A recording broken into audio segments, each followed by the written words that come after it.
To learn more about Dream City Church, you can visit our website where you can join groups, register for events, safely give, and so much more. DreamCityOK.church.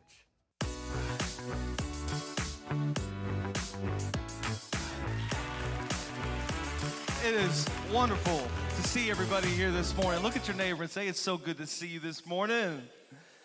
It is, man. We're going to have a great day, even though it's nasty and wet and rainy outside. So last Sunday night was our very first of many trivia nights. Let me hear it from who was at the trivia night. Man, we had a great time, and I want to encourage you that next month we're having another one, I think March 10th, but just a great way for people to get together, fellowship, build relationships, and going into the last round, my team was exactly where you might anticipate my team would be, in the lead, of course.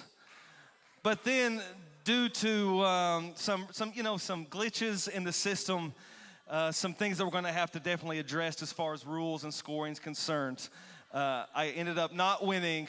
But next month we're gonna make up for that, aren't we? So hey, seriously, join the team next month. It's a great time. I think we're doing like movies next month, I think. So you'll get to see me dress up as something really cool and hang out and have a good time. And yeah, tonight is Super Bowl Sunday night. Another opportunity for you to hang out with some other believers, build relationships, and watch the 49ers win the Super Bowl.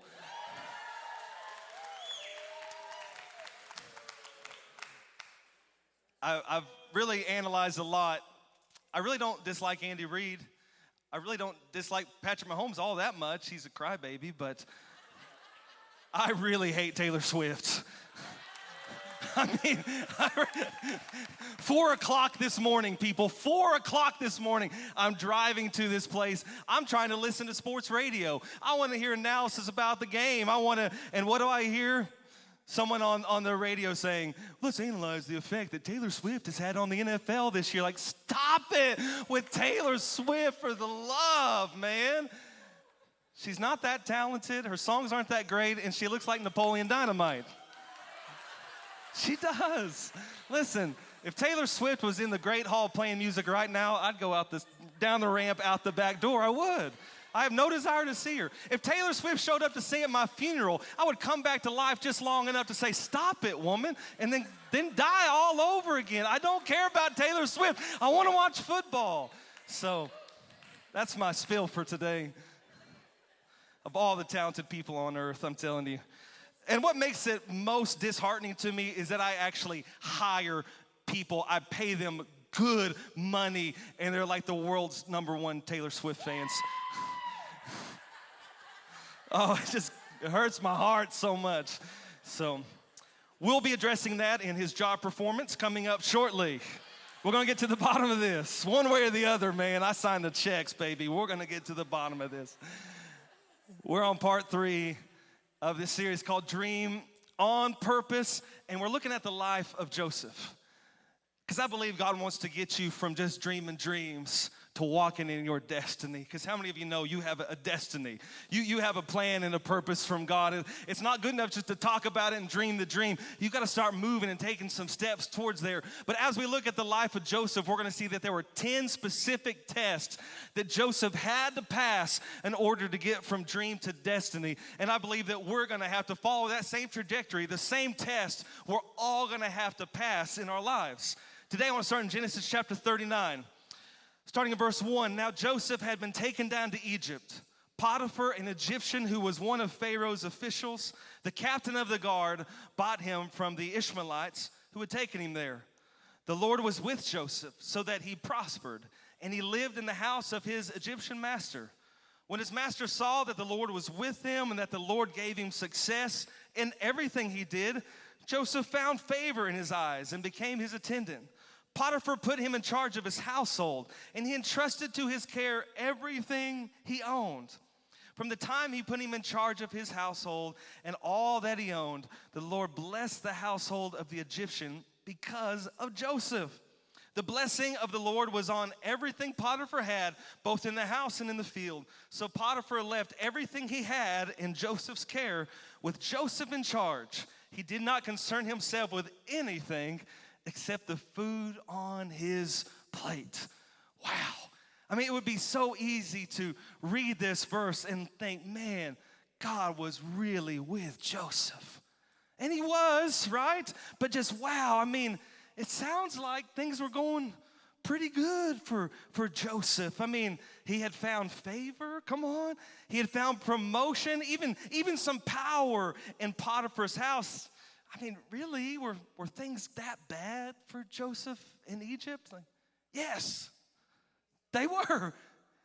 Because regardless of how much Potiphar used him and promoted him, Joseph was still a slave. Trapped in a place he didn't want to be. He didn't go there by choice. Doing work he didn't want to do for a godless heathen man he didn't want to be doing it for. That's the reality. All those promotions, all that power, it was make-believe. He didn't own any of those things. They weren't his. All the promotions in the world benefited his life 0%. Now, this was something brand new for Joseph's life. Did you know that Joseph's great-granddad was Abraham? The father of faith, one of the most blessed, one of the most wealthy individuals on the face of the planet. And those blessings trickled on down from Abraham to Isaac to Jacob and now to Joseph. So, man, he came from a privileged, wealthy life. And on top of that, he was the favorite son. I mean, I just want you to know that Joseph wasn't going without. And it's easy to excel and follow after the Lord when everything's going your way and when you're living in a lap of luxury. But for the first time in his life, he's facing hardships. For the first time in his life, he's facing some difficulties. So now Joseph has some choices to make, church. He had already taken the pride test. And if you were here Wednesday, you'd seen that he'd already taken the pit test, but now Joseph has to pass the palace test. And it's a test that all of us are going to have to pass at some point in our life too. The palace test happens when you find yourself in a place you don't want to be, with people you may not want to be with, doing things you may not particularly love doing, and there seems to be no way out. Man, God's got a plan. He's got a destiny for your life. But if you're going to move from dream into walking in that destiny, you're going to have to pass the palace test, friends. Now, here's human nature. Here's our tendency. We give our best. We work wholeheartedly when we're passionate about something. Come on, that's true, isn't it? When we find value in doing something, when it makes us feel good, like, ooh, warm and fuzzy, I'm really doing something meaningful with my life. Or if we getting paid. I mean, there's nothing that we won't passionately do if there's enough dollar signs attached to the end of that. Come on, man, be real this morning. If we're passionate, if we're finding value, if we're getting paid, it's easy to do it with all your heart in those situations. But what if you're not passionate? What if you're not feeling valued? What if you feel like you're grossly being underpaid? How do you respond in some of those situations, right? Maybe you've said something like this before in your life. If my boss wasn't such a jerk, that was my staff clapping on the front row. If my boss wasn't such a jerk, maybe I'd work a little bit harder. But that dude doesn't deserve my best, man. This dude is selfish. He's arrogant. Mark, my boss isn't even a believer. And I'm working so hard and making him all this money, and he's just out there wasting it on all sorts of sinful nonsense. No way, man. That guy doesn't deserve my best. Well, maybe you're working for a company, and you've said, man, if that company really valued me, if that company really saw my potential, if they gave me advancement opportunities like they promised to give me in my interview, if all those things were happening, then yeah, I'd give my best, but guess what? They haven't. So I'm just going to do the bare minimum. I'm going to clock in, I'm going to do what I got to do, and I'm going to clock out, right? Hey, if the company I worked for, if the health care was a little different, they gave me some decent insurance, if my 401k contributions weren't a joke, yeah, I'd give my best. But guess what? They don't deserve my best. I'm not going to give my best for somebody like that. Maybe you're here this morning, probably not, but maybe if Pastor Mark actually spent time with me, if he actually invested in me, saw my potential, if he would just get out of the way and let me do the ministry that I know God's called me to do without any accountability or oversight, just let me run wild, then, man, yeah, man, I would give, I would serve, I'm going to show up as often as my spouse makes me. Come on, somebody. And I'm going to do the bare minimum. Friend, if you fall into any of those categories today, I hate to tell you, but you might be failing the palace test. And just like the pit test, it's a little good news, bad news. Good news is that God really loves us. You can say amen to that. That's good news. The bad news is that he loves us so much that he'll leave us in the palace and let us take that test over and over and over and over, because he believes in your future and he's not going to let you skip any steps, friends. Paul said it like this in Colossians chapter 3. Whatever you do. Now, man, this is a big statement. This is broad. This is kind of vague, whatever you do. So I decided, man, I'm going to really do a deep dive. I'm going to study, what does this really mean? I'm going to look at the Greek and the context of what does this whatever you do really mean? And so I dove in and I studied. And do you know what I found that this actually means for us today? Whatever you do, work at it with all your heart, as working for the Lord, not for human masters, since you know that you will receive an inheritance from the Lord as a reward. It is the Lord you are serving. Come on, say it back to me this morning. It is the Lord you are serving. It's the Lord you're serving, friends. You're not working for some evil corporation. You're not working for some rude, ugly boss, and you're not serving some mean old pastor. You are working for the Lord. And when you work for the Lord, he will bless you. He will reward you. He wants to prosper you if you can pass the palace test. Well, Mark, you just don't understand. I mean, my situation, maybe you've dealt with some difficult people in your life, but you ain't never dealt with a difficult boss like me. I mean, this guy is just the worst, on and on and on. And I'm not making light of your situation. I'm really not. But I just want you to press pause a second and understand who Paul was writing this verse to, because it's very important. Paul wasn't writing this verse to some successful businessman who owned his own place and had a business, and Paul wasn't writing this to somebody who had a bright, happy future ahead of them with endless possibilities. That's not who Paul was writing this to.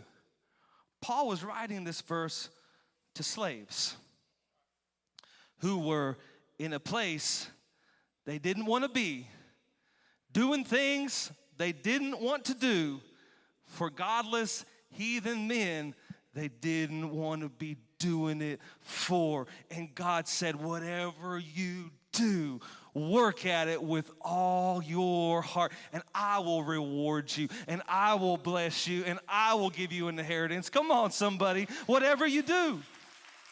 No excuses, man. The palace test could also be called, really, the stewardship test. That's really what it is. It's the stewardship test. And what does stewardship means? Stewardship is the job of supervising or taking care of something that's not yours. And this is what Joseph did. He worked hard, and Potiphar was blessed, and Potiphar profited greatly, and Joseph got none of that because he was taking care of somebody else's business. How many parents do we have in the room this morning? A Lots of parents in the room this morning. I've been thinking lately, here at the church we have Celebrate Recovery, the greatest place to be on a Monday night. And we have lots of different groups, man. We got groups if you're struggling with addiction and codependency. We have a group if you're struggling with grief that happens on Thursday nights, and step studies, lots of different groups. But there's one group we don't have that I think we desperately, desperately need, and that is a group for parents who are raising teenagers. We need some support, friends, right? Hi, my name is Mark, and I'm raising teenagers. Like, glad you're here, Mark. We need support. And the craziest thing about raising kids of any age is it's remarkable of how much of yourself you see in those kids, isn't it? It is. And really, it's the negative things that you see from them that really stand out, like, oh my gosh, right? But it's just amazing. And when the kids are fighting, and man, they're griping and they're complaining and they're grumbling and just ain't nothing good enough. And when those things are happening, I just can't help but think like, gosh, man, they're acting just like their mom. It's crazy. It's crazy how much our kids act just like us. But I have a little boy, his name's Sawyer. Man, he lives for the outdoors. He hunts, he fishes, and if I calculate all the money I've spent the last 12 years of his life on hunting and fishing stuff, it's hundreds, probably thousands. And it always ends the exact same way. Every year I get new fishing poles and new tackle boxes, and lures are like $5 or $6 a piece now. It's crazy. If we keep building back better, we're all going to be broke. It's nuts, right? And every year before the summer's over, those poles are down by the pond, and they're squished in the mud, and the tips are broke off, and the tackle box has been left open, and it's been rained in. Tackle box is full of water. All the lures are rusted. They're ruined every single year. They're ruined. So next year comes around, what do? More fishing stuff, more tackle boxes, more. Man, we've been on this cycle for years and years and years and years and years and years until Sawyer last year decided that he was going to take his own money and buy his own fishing pole, tackle box, and lures. And do you want to know where that stuff is today, friends? Sure as heck ain't down by the pond squished in the muds. It's sitting in the corner of his room, all pristine and clean, all itemized and organized. He knows exactly where that stuff is because he paid for it. And that's the difference between ownership and stewardship. When you're invested in something or when you're just using somebody else's stuff. And let me tell you, Fast Snake Hennen is failing the palace test miserably. The stewardship test, he's failing it miserably. He needs some prayer. But why is this principle so important for our lives today? And it's drastically important. It's so important because this principle directly affects your future, like so few other principles do. Directly affects your future. Look what Jesus said in Luke chapter 16.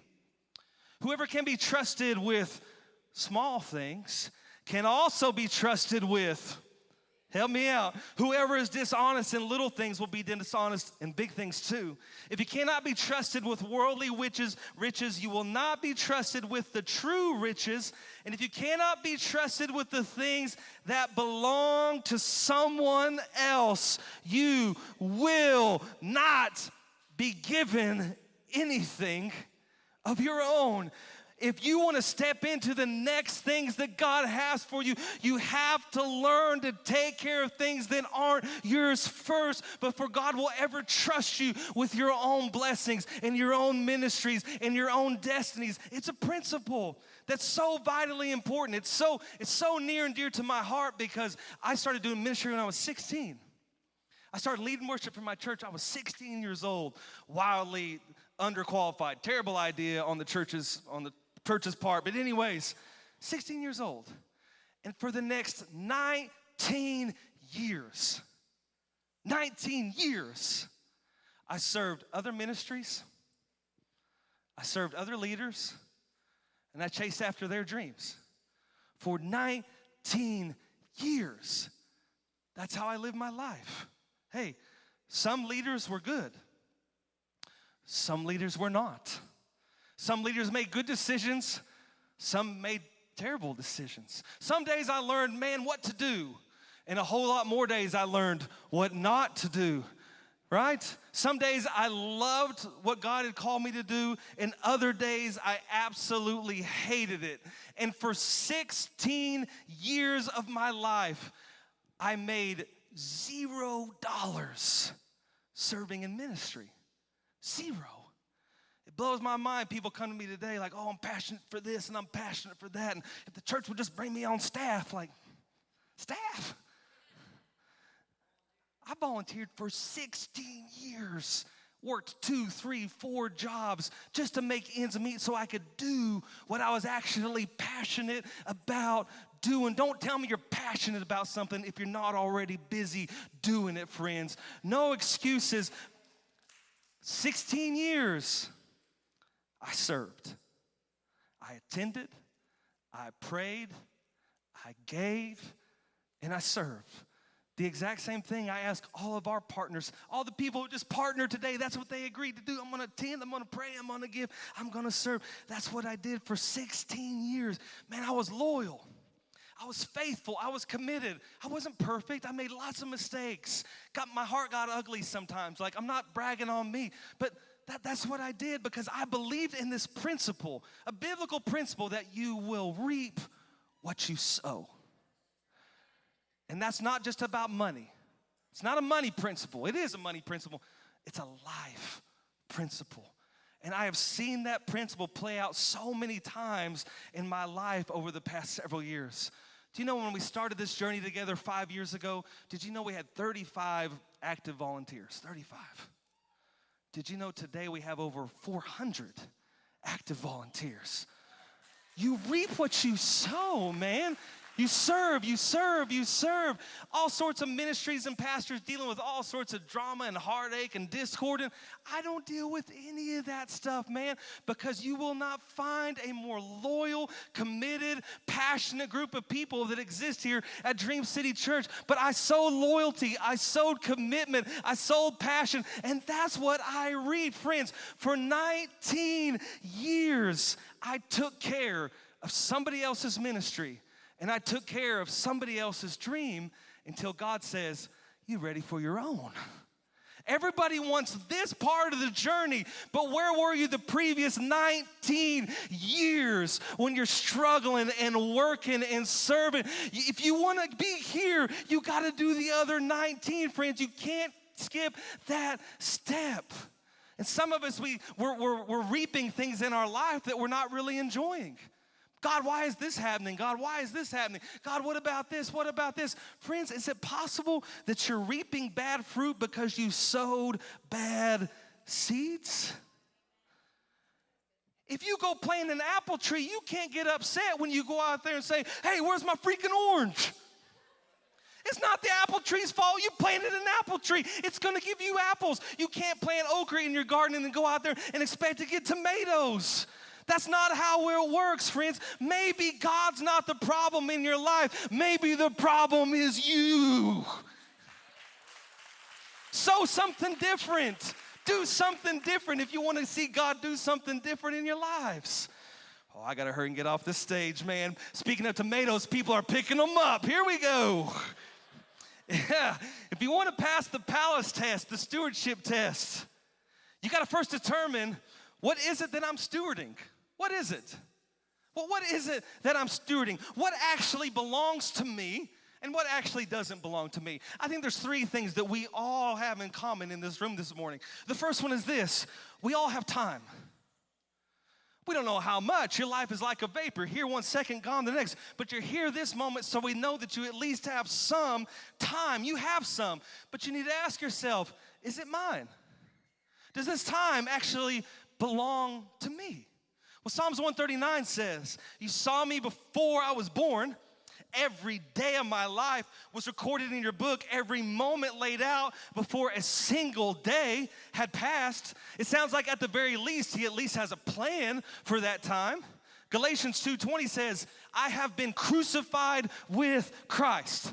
I no longer live. That means Mark Hennen died.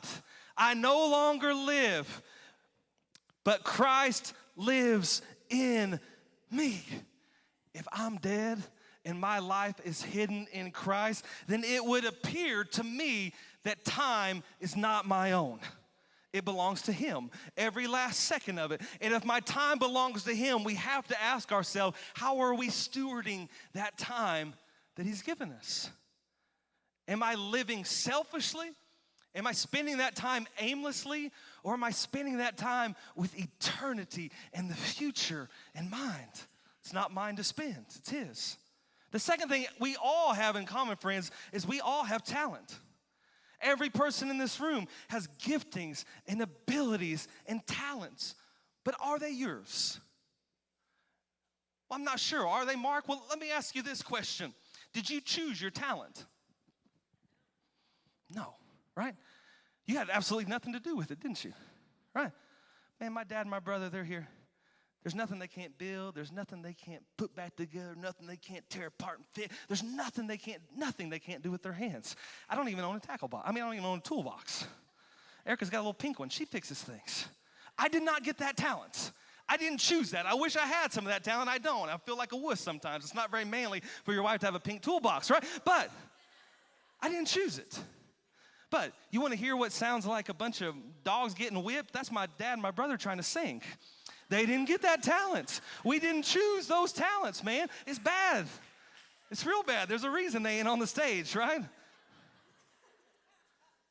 I didn't choose it. I didn't create it. You didn't choose it. You didn't create it. You're the recipient of it. And He gave it to you because He wants you to use it to accomplish His plans and His purposes that He created you to do. Friend, those talents, those gifts, those abilities, they're on loan to you. They're not yours. How are you stewarding those gifts, those talents? What are you doing with them? Are you living selfishly? Are you living aimlessly, only looking to benefit yourself? Can I tell you, how you steward your talents matters. It's a big deal. Jesus told a story that there was a master going out of town. He had 3 servants. The first servant he gave 5 talents. The next servant he gave 2. The last servant he gave 1 talent. The servant who got 5 talents, man, he went to work. He got after it. He took those 5 talents, double it, got 5 more. Same with the guy with 2 talents. He got to work. He did all he could do with those 2 talents, man. He doubled them, turned those 2 into 4. The guy with 1 talent, he buried it. I didn't get much from the Lord. He seems mean. He seems a little scary. I'm going to bury this talent. The master comes back. The guy who had 5 talents, he brought those 5 more. The master said, well done, good and faithful servant. Come on, enjoy your rest. The guy with 2, same thing. Brought those 4 up, and the master said, well done, good and faithful servant. Come on, enjoy your rest. Here comes the guy with 1 talent. And the master's like, oh, it's no big deal, man. You did your best. Good try. That's not all what he said. He says this, you wicked, lazy servant, and cast him into the outer darkness. Wow.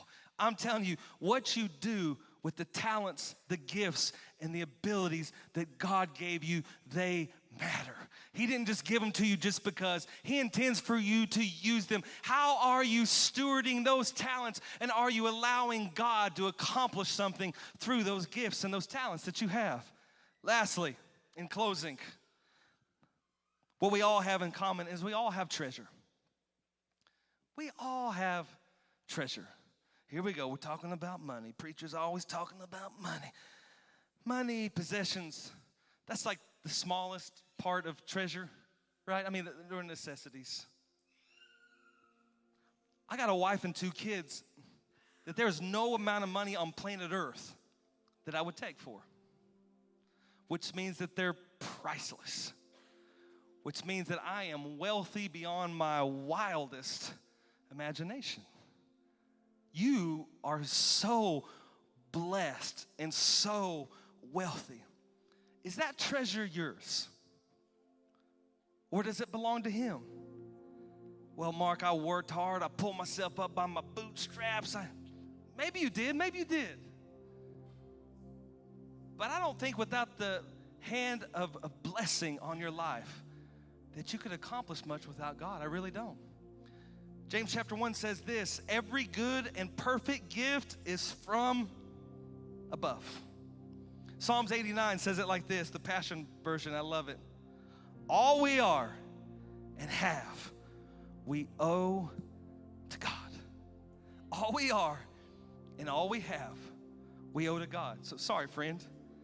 I believe that your money isn't your money, that your possessions aren't your possession, that marriage isn't your marriage, that those kids aren't your kids, that those blessings aren't your blessings, those treasures aren't your treasures. They've been given to you, and how are you stewarding those blessings? How are you stewarding that treasure? Let me ask you a few questions. Is God first in your finances? Do you honor God in your finances? Do you obey God with your finances? Scripture's pretty clear. Do you consult God with your finances, or are you living selfishly, aimlessly? Is God first in your possessions? Are you living selfishly, aimlessly, or are you using the blessings of God to bless others? Do you own your possessions, or do your possessions own you? Who's serving who? How are you stewarding the possessions that God's blessed you with? Is God first in your family, in your marriage, in your kids? Those kids don't belong to you. They're His, that He entrusted you with to teach, to train, to raise up, because He has a plan and purpose for their life. Is God first in your family? There's lots of other gods out there that our families are being lost to today. There's lots of other gods. They don't sound so evil. Little league sport God, hunting God, fishing God. He gets a lot of traction. Vacation God, lake God, possession God, God of debt. Lots of things in the world that we're losing our families to. How are you stewarding those kids? How are you stewarding that family? It's always baffling to me. If I had a little soapbox, I'd just hop up on it real fast. It's always baffling to me. It's totally cool to skip church for a ball game or for practice.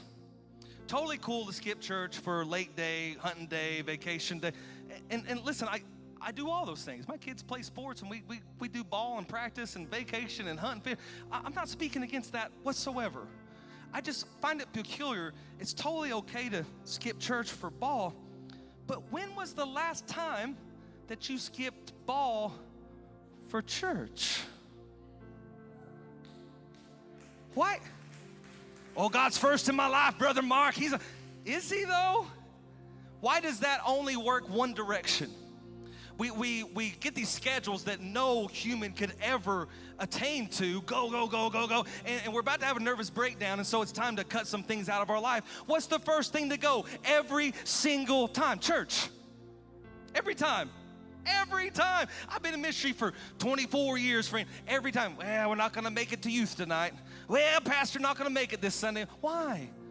Why is God always the first thing that gets cut? How are you stewarding those kids? The enemy is out to destroy them.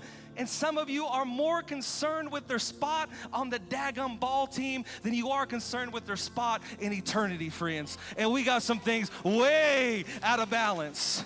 I know little Johnny's gonna be the next Nolan Ryan. I get it. I'm sure he is. He's the one out of 22,000, he's it. But maybe, just maybe, you're not stewarding your family the way that God's asking you to steward your family. Would you like me to give you the secret to success today, friends? Because I got it, man. The secret to eternal success. I got it. Take all of that time, all of that talent, all of that treasure that God has blessed you with, turn it around and give it right back to Jesus. Say, God, you've given me one life, and I want to live every second for you. These talents you've given me, these abilities, I'm tired of living selfishly. Use me to advance your kingdom and to see souls saved. God, my marriage, my kids, my family, my bank account, God, everything I have belongs to you. Woo, when you give your life to Jesus, it's unbelievable what you get in return, friends.